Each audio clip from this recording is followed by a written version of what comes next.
господин Първанов заяви, цитирам, че вота за Волен Сидеров е от етно-религиозен характер.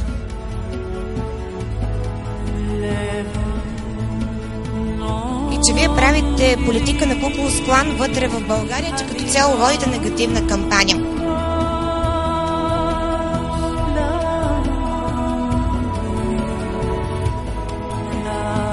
Значи това са хора, които са разбрали, че аз не деля българите на по етнически или верски признак. Стигате да са коректни граждани на страната.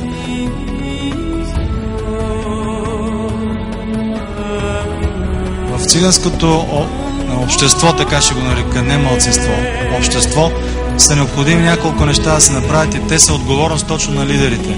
Там трябва да се разбере, че няма колективни права, има индивидуални. Значи всяко циганско семейство трябва да се умее да изучи своите деца, да им даде занаят, за да могат те да работят.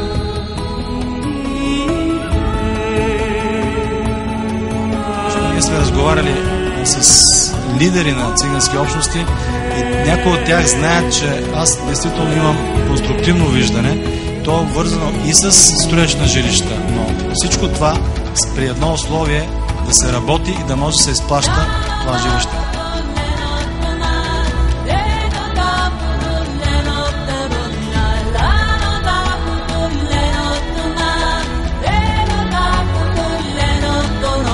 Духовното, материалното състояние на българската нация винаги ще бъдат най-важната тема на живота ми и аз ще браня тези ценности, независимо дали влизаме в европейски или междугалактически съюз.